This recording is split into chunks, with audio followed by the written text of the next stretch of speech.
Ter espírito público, segundo o concebo, é manter fidelidade. Fidelidade ao povo, no estudo e na solução dos problemas. Fidelidade ao povo na conduta pública e privada, no prometer e no realizar, no dizer sim ou no dizer não, para que os que esperam não desesperem.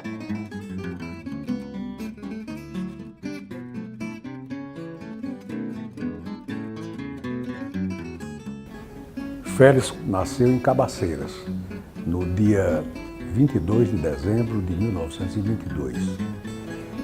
Cabaceiras é uma cidade pequena do interior, uma cidade simpática, de um povo generoso, e Félix nasceu em uma residência na rua principal de Cabaceiras. Viveu toda a sua infância naquela terra, teve amigos, colegas de colégio. Desperta em Cabaceiras as vocações literária, jurídica e artística de Félix. Mas precisamos pontuar de forma muito especial o surgimento do pequenino jornalista que edita um jornal aos 10 anos de idade, 9, 10 anos de idade, jornal denominado Cruzeiros, em que ele próprio era o editor, era um cronista em todas as áreas. O jornal tinha de fatos da cidade, aspectos políticos, literários. E Félix fazia isso. Era impossível Félix permanecer em Cabaceiras com todo o potencial de inteligência e vontade de estudar. Félix era um apaixonado pelos livros, pelos estudos. Era sabido que lá em Cabaceiras ele não poderia contar com voos mais altos do ponto de vista educacional. E veio o Félix, então, primeiro para Campina Grande, vem aqui para Campina Grande, e inicia os seus estudos ginasianos aqui em Campina. Volta, depois vai para João Pessoa, prosseguir os estudos já no 2º grau, e Félix volta a Cabaceiras em razão do agravamento da saúde do pai. E fica em Cabaceiras até que o pai venha a falecer. Mudam-se, então, Nautília, a minha avó, Mário, o irmão de Félix, e Félix para Campina Grande. Aqui, Félix, então, inicia efetivamente sua carreira jornalística, quando vem para cá. Mas em seguida veio o período da guerra. Félix também precisava concluir os estudos dele em João Pessoa e de lá vai para a Itália. Em 1940 e poucos, ele chegou a Serra Branca para avisou ao meu pai que ia para a Itália como voluntário. Meu pai, Félix, você é um louco, você é um maluco, você fazer um negócio desse, você vai morrer.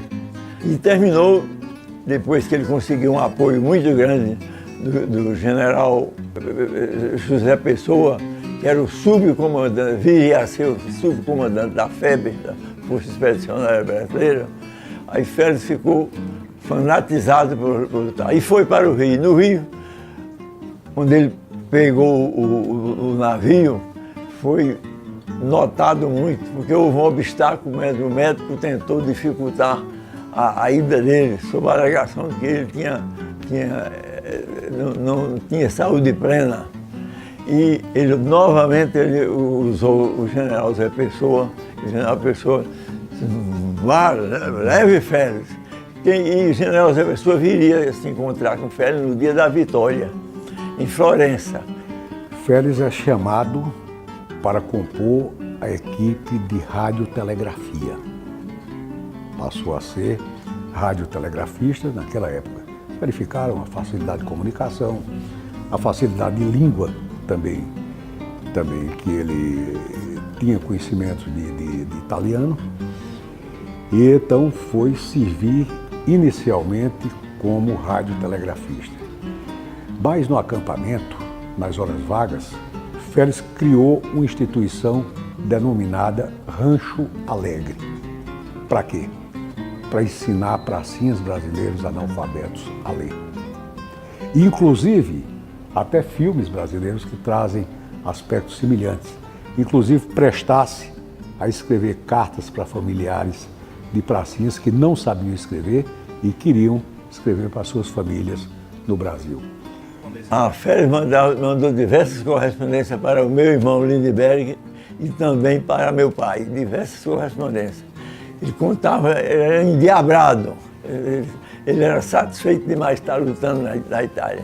Lá na Europa, conforme os documentos que nós acabamos tendo acesso, né, de cartas que o próprio Félix encaminhava para aqui para o Brasil, para familiares e amigos, nós percebemos a indignação que ele tinha de como aquele povo vivia as condições da guerra e, particularmente, eu acredito que isso foi um dos motivos que animou esse poeta a, quando chegar aqui no Brasil, seu ingresso na jornada política. E isso se deve principalmente a um dos grandes médicos da cidade, também prefeito, também historiador, o médico Dr. Elpidio de Almeida. Muito bem, Elpidio, prefeito de Campina Grande, convoca Félix para fazer parte do Departamento de Educação, assim era chamado. E assim foi feito. Félix, então, assumiu esse processo após traçar essas linhas iniciais e começa a desenvolver efetivamente as atividades de educação. Foi uma verdadeira revolução na educação pública de Campina Grande. A educação até então extremamente precária. Félix quase que triplicou o número de escolas em Campina e todas elas no melhor padrão pedagógico possível. Posteriormente, é que ele se candidata a vereador na sucessão de Elpidio. Elpidio termina o mandato, Félix se candidata a vereador e consegue uma esplendorosa eleição, sendo o vereador mais votado daquele tempo, com uma votação absolutamente gigante. Ingressando nesse cenário político, ele passa a ser abraçado também pela população de Campina Grande.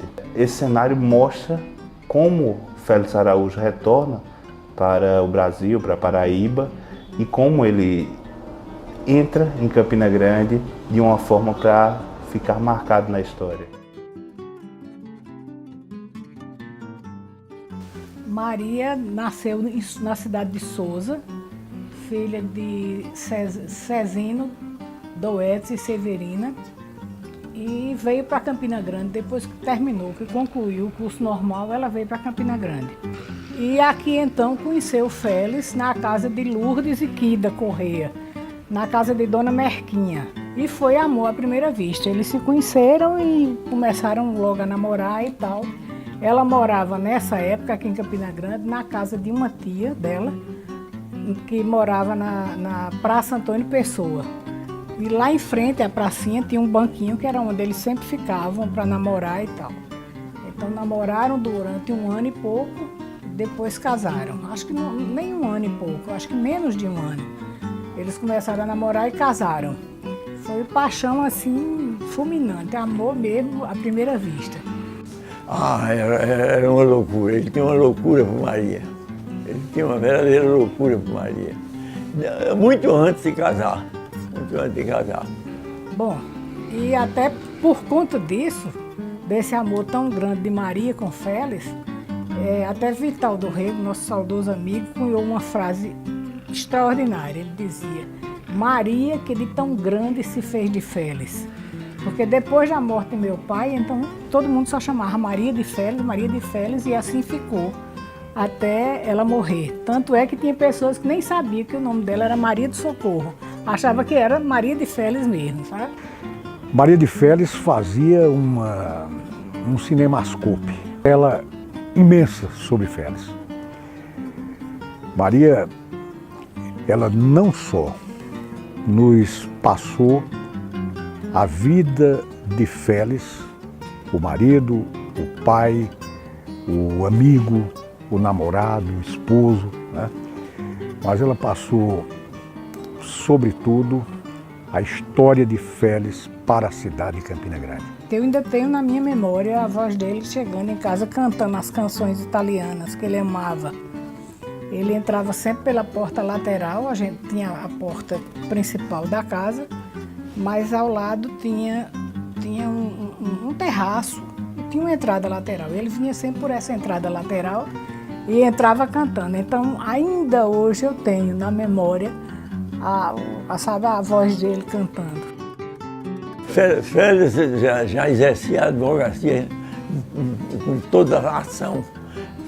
Fez um júri em Patos, que foi considerado um espetáculo, o júri que ele fez em Patos. Foi na história da Câmara de Vereadores, da Justiça de Patos. A defesa que ele fez lá de um cidadão, ele não era nem formado. Ele podia provocar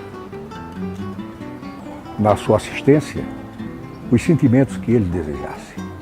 Ele os fazia compenetrar, sorrir, chorar, caminhar como ele quisesse.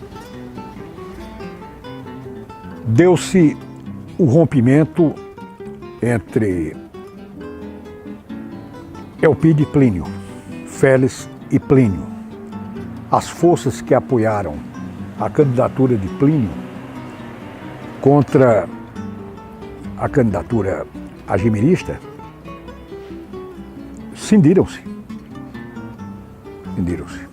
As razões foram as mais diversas. A mais forte, certamente, os sinais de corrupção, de malversação dos recursos públicos, de dilapidação do dinheiro do povo. E Félix, como vereador, iniciou uma jornada de investigação dessas contas. E como tudo que fazia, pelo espírito extremamente apaixonado de Félix, na entrega, ele começou a identificar fatos de grande gravidade. E isto acendeu os ânimos, claro, situação de oposição, enfim. E ocorre que um servidor público trazido de Alagoas para Campina Grande, ele que servia como, me parece que tinha atividades no mercado central de Campina Grande, a faca cortou o jornal de oposição da cidade, chamado Jornal de Campina, que era do jornalista William Tejo. Era o jornal que fazia oposição ao prefeito. E ele corta esses jornais em praça pública de faca. Há quem diga orientado para fazê-lo. Como há quem diga também que orientado para, no dia 13 de julho de 1953, abordar Félix Araújo, tentando tomar os documentos que Félix conduzia na Câmara para prosseguir nas suas investigações sobre a improbidade do governo de então. Félix resiste e ele, fisicamente muito superior a Félix, deflagra um tiro que secciona a queima-roupa pelas costas, que secciona em 2 pontos a coluna vertebral de Félix.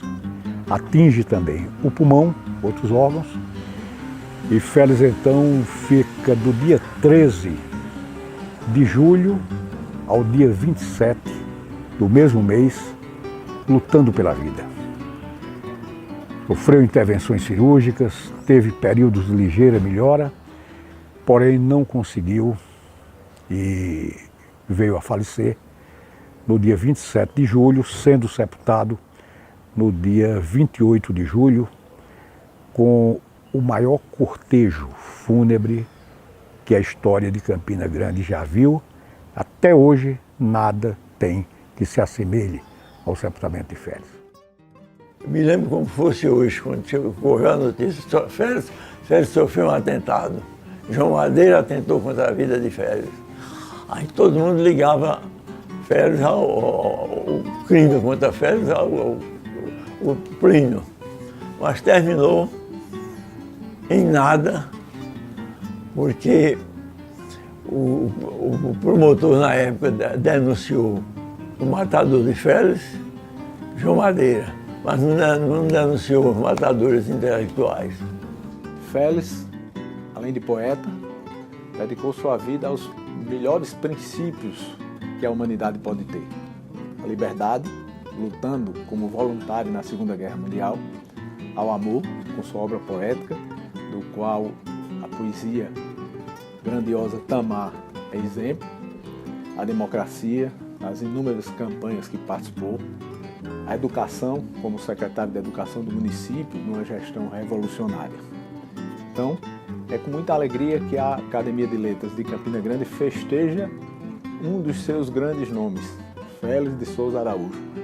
Nascido em Cabaceiras, saiu das pedras de Cabaceira para a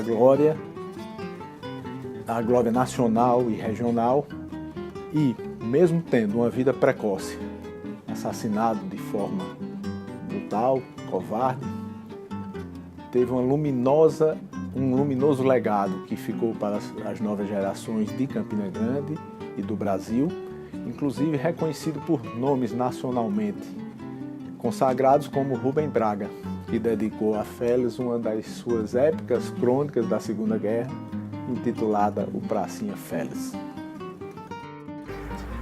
Quando Félix faleceu, eu tinha pouco mais de um ano. Então não tive oportunidade de ter contato presencial, físico com Félix. Mas sabe, Brito, é uma presença tão forte, tão amiga, tão íntima.